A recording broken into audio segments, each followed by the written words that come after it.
ও কয়ে তো আমাৰ কথা হ্যাঁ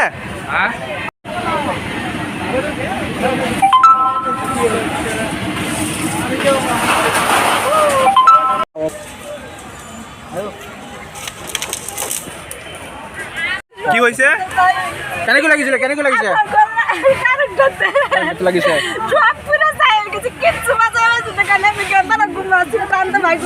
ঘৰত আছিলে কোনো বস্তু বচাব পৰা নাই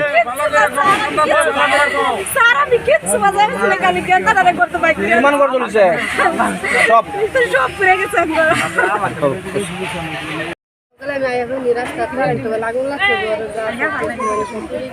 কেইটা ঘৰ জ্বলিছে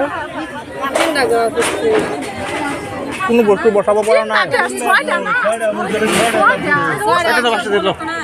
জুই লাগিলে পুমৰাঙ্গান্দা আমাৰ ইয়াতে গাঁওখনত অকস্মাত জুই লাগি পেলাই 4-5জন মানুহৰ ঘৰবোৰ জ্বলি গ'ল আমি দৌৰি আহিছোঁ আহি পেলাই দেখিছোঁ যে ইয়াত বচাব নোৱাৰিলোঁ ফায়াৰ ব্ৰিগেডত ফোন কৰিলোঁ ফায়াৰ ব্ৰিগেড এতিয়ালৈকে 1 ঘণ্টা হৈ গ'ল আহি পোৱা নাই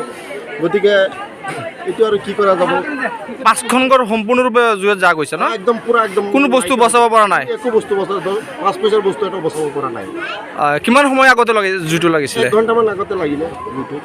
আপোনালোকে নোৱাব নোৱাৰিলোঁ আমি ওচৰত চাপিবই নোৱাৰিছোঁ কিমান টকা সা সম্পত্তি নষ্ট হৈছিল বাবে কমচে কম 5 লাখ টকামান সম্পত্তি নাইকিয়া হৈ গ'ল সিহঁতৰ নথি পত্ৰ বহুত জ্বলিছে নথি পত্ৰ মানে এইটো আৰু নাই ঘৰৰ টেবুলবিলাক জ্বলি গ'ল কোনো বস্তু বচাব পৰা নাই বস্তু এটা বস্তু মানে 5 পইচাৰ বস্তু বচাব নোৱাৰিলে ইয়াতে আমি ওচৰত চাপিবই নোৱাৰিছোঁ আমি ওচৰৰ মানুহ ওচৰত চাপিবই নোৱাৰিছোঁ অজয়ৰ কাৰণে কি ক'ব যিহেতু ৰূপৈয়াত সমষ্টিত এটা ফায়াৰ ব্ৰিগেড কেন্দ্ৰ নাই কি ক'ব আপুনি এতিয়া আমাৰ মানে ৰূপৈয়াত সমষ্টি আমাৰ মানে ৰূপৈ থানাৰ অন্তৰ্গতত আমাৰ এটা ফায়াৰ ব্ৰিগেড লাগে গতিকে এইটো আমি চৰকাৰক অনুৰোধ কৰিছোঁ যে আমাৰ ফায়াৰ ব্ৰিগেডটো লাগে অকস্মাত কেতিয়াবা জুই লাগি যোৱাৰ পিছত আমি ফোন কৰিলে আমি ফায়াৰ ব্ৰিগেড নাপাওঁ গতিকে আমি ওচৰত চাপি ফায়াৰ ব্ৰিগেড থাকিলে এইটো আমি এটা সহায় সুবিধা পাম আমি চৰকাৰক আমি অনুৰোধ জনাইছোঁ যাতে আমাৰ এটা ফায়াৰ ব্ৰিগেড অতি সোনকালে আমাৰ 10 দিনৰ ভিতৰত যাতে আমাৰ ৰূপৈ থানাত আমাক ফায়াৰ ব্ৰিগেড এটা দিয়ে আমাক বাধিত কৰে যেন